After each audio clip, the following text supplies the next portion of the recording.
gahapon ang atong i-discuss is about Hangul. So, Korean alphabet.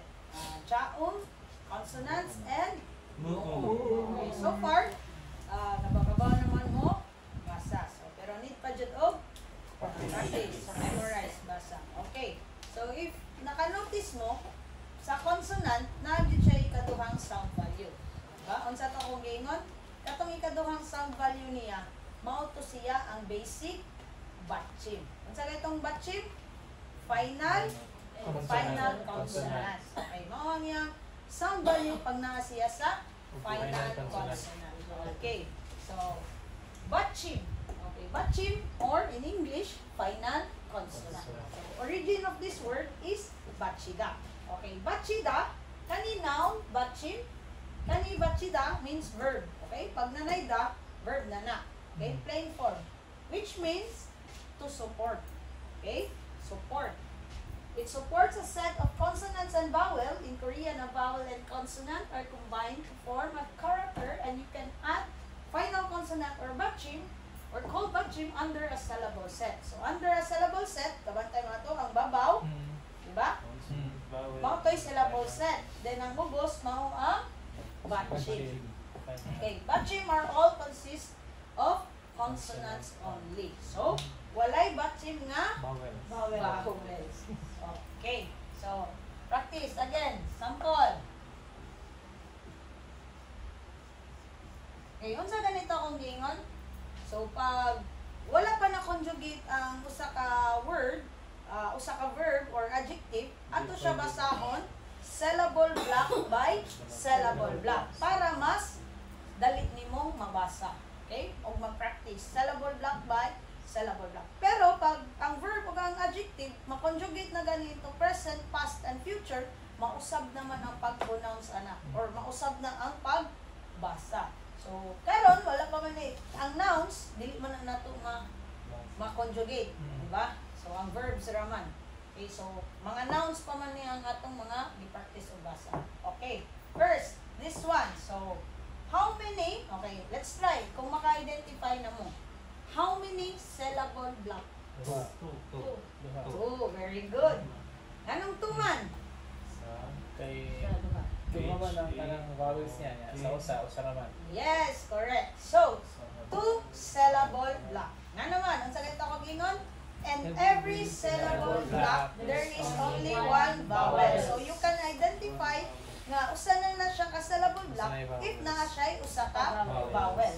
So, diri na siya usa ka vowel, diri ikaduhang vowel. Okay, sige. Okay. So, one syllable block, two syllable block. Okay, karon nato siya ibasahon syllable block by syllable block. Okay, first syllable block. Unsa ang iyahang initial consonant? H. Okay. So, unsa gaya ng initial consonant? Ang consonant nga mag-una. Okay. Always gyud sa ilang word, mag-una gyud ang consonant fermenting. Always. Next, unsa sunod sa initial consonant? Vowel. So, unsa imong vowel? H ni kaning A. Okay. Next, if naka-notice mo na ay consonant sa ubos. So, unsay tawag ganin na tani? Final consonant or batchim. Okay. So, unsa man ni siya nga consonant? Original sound value niya? G. No, original. G ni siya. Pero kay naa man siya sa final consonant, ki. Mahimo siyang ki. So, unsa may pagbasa? Haksyong. Kanisa. Hak. Okay, yes. Hak. H, A, and ki. Okay, so hak. Okay, manata sa first syllable block. Next syllable block. Second. Okay. Sa second syllable block, unsa ang imong consonant? S. Ang next niya is vowel. Unsa imong vowel? E.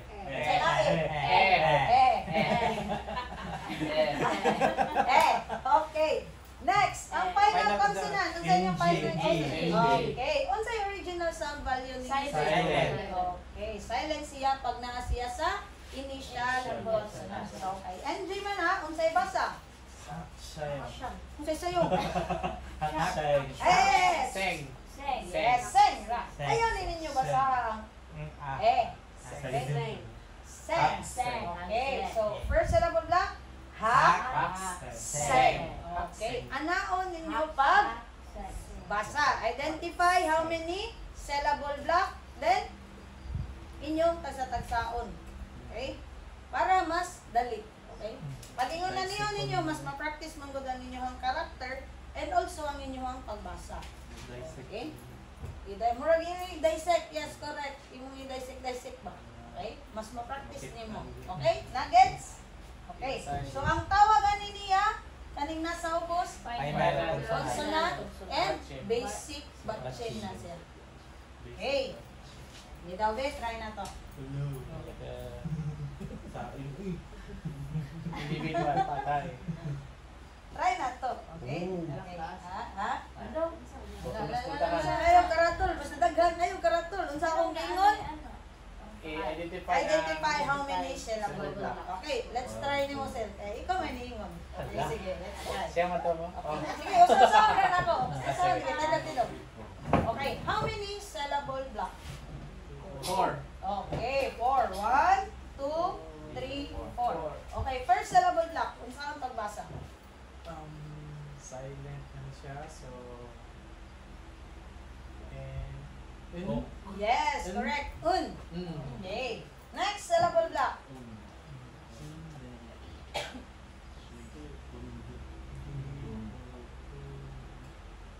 Dong?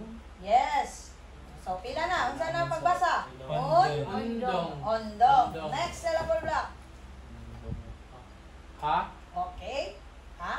Ha. Oh, ha. Okay, next syllable block. Then, Undong hada. Yes, Undong correct. hada. So, straight ang pagbasa. Undong hada? Yes, undong hada is to exercise. So, ingananaon ninyo. Ayaw magkaratol if daghan og character. Okay? Pero, ma-apply ra ninyo sa mga nouns. Okay? Pero pag verbs na gani an adjective, syempre, mag-construct ka og sentence, imo man yun ang conjugate, palitan. Kanang imong i-construct, present tense ba na? Or past ba na imong isulti, di ba? So, mausab na ang pagbasa. Pero sa kuha na to siya, mga Friday guro or Monday. Okay? Okay. So, karon hinay-hinay sa ta. One step at a time. Okay. Nag-gets na? Yes, I. Okay. Okay. So, there are 16 na. Malibog na tayo. There are 16 consonant and basic batching. Okay? But there are only 6 kinds of pronunciation. Okay? There are different characters that have same pronunciation. Okay. There are different character has same pronunciation. Kabantay mo atong D or T, S or T, diba? T, kasagaran na yung mga T. Okay? Different sila nga character, pero pag naa sila sa basic batching, Masunod tong same na sila o Pronunciation. pronounce. Ilahang sound value, mapariha na. Okay. So, nagets na ninyo, nganong ako tong sa sugod pa lang daan, ako nang gipa-appeal sa inyo ha. Para inigabot diri sa basic batching, dili na mo mag-label. Okay? So, pero ato gyud kong ituan. Masinday na sa yug ko, no? Joke ra. Okay. Basic batching. Okay, basic batching. So, si G, Ki, o si Ki, pag naa sila sa batching, kani silang tulo, ilang sound value? Ki. Okay? Kabantay mo? G or Ki, Ki, Ki. Okay. Next, si N. Yes, si N, either na sa initial or final, N ra gyapon siya. Pag nasa sa batching, N ra siya. Okay. Next, kani. Okay, tara na. Si D, si D or si si T, si S. si S, si S, si G, si H, si CH, pag naa ni sila sa batching, mahimo na silang T. Mao na sila na ay second sound value. Okay. Ang basic batching na niya. Okay, si R. Mahimong Ay. L. Okay, mahimong L. R or L. Paglibog man ko, huwag ako sa iyan na, ma-N. Kaya na sa T. Diba? So, ana na lang. Okay, L. Okay, next, si M. M ra gihapon. Okay. Si B o si P, P na siya. Okay? Si NG, pag na siya sa initial, silent. Pag naa na siya sa batching, NG na siya. Okay? So, karon dili na ko mag-discuss ani. Matik naman, di ba? Okay.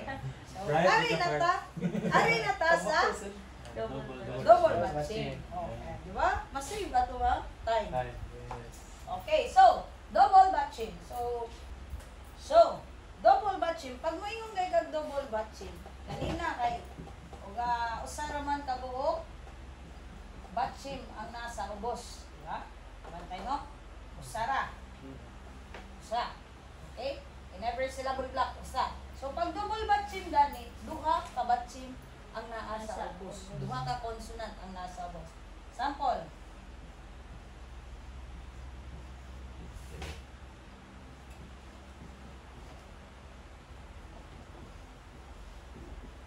Okay. Kani siya, to read. Kani, to be many. Okay. So, if double batching, maglibog mo o wa mo kay baw unsaon pag-pronounce. Diba? Okay, try na to. Unsaon pag-pronounce? Diba? Mura ka mo, iyaw, da. Diba? Kay E, L, o K. Okay? Pero nanay rules, ana. Okay? So, unsa may rules? Ang imong i-pronounce first batching or first final consonant ang imong i-pronounce pag ang imong double batching kay si BS, NG, NH, GS, RS, and RP.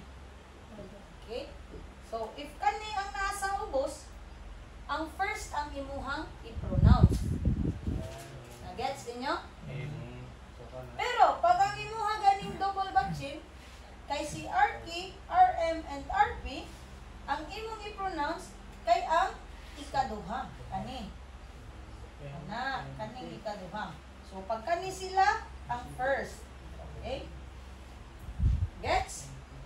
Nagets? Okay, sige. Sample, kani. Unsa ang iyang double batching? L-O?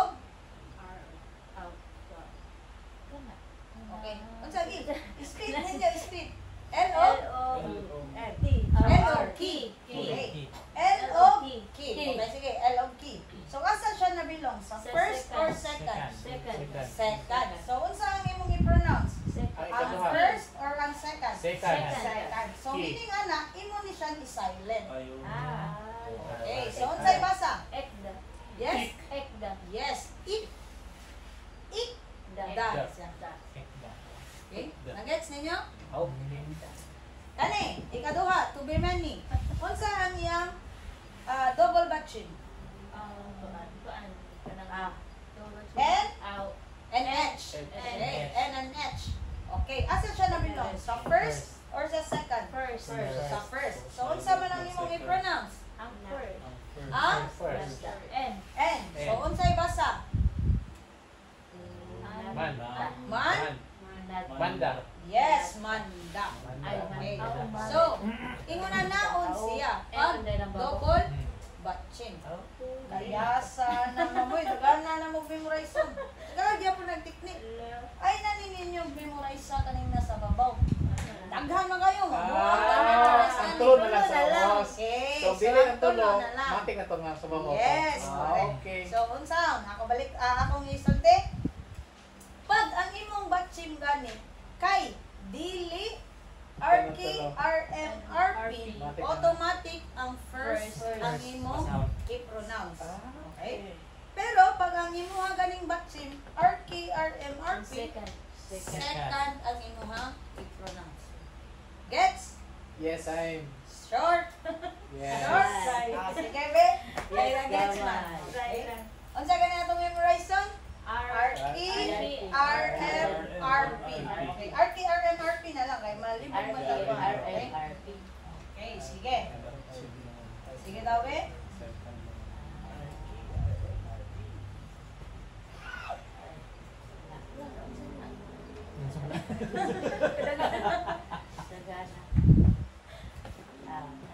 Okay, to sit. Ano siya is mga verb ni siya. Anda. To not have and to simmer. Okay.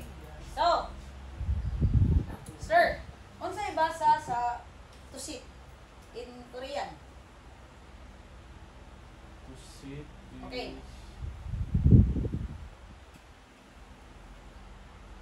Anda. Yes, kuska? Anda. Yes, nga nang andaman. Wala man tong CH or ano. Sa first niya nga ba sana Unsa man? GC30 wala. Okay, ana lang pag-explain. Oh, yun ang isura. Okay. Nga nang andaman, nga nang N man ang imong gi-pronounce. Kay Kailangan siya sa ang akong double batching NG man. Oh. Okay? So first ang akong basahon. Kaya nga naman, pag ang akong batching gani kay RK, RM, RP, dira ra ang ikaduha ang akong basahon. So kay dili man siya RK, RM, RP, automatic ang first ang akong basahon. Nagets? Tama ko tayo. Yes, tama ka. Ay, tama ka rin, Brad. Next! Okay, sir. Ikaw, sir. Unsay basa?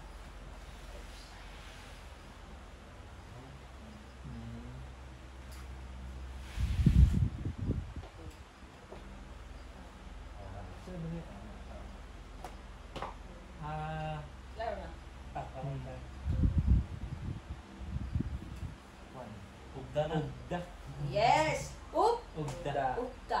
Nganong upta man? Kay P naman. Kay oh. dili man siya RK, RM, RP. Okay. So, automatic ang first. Para matrap tayo sa ano. Okay, ma'am. Ikaw, ma'am. Unsay basa?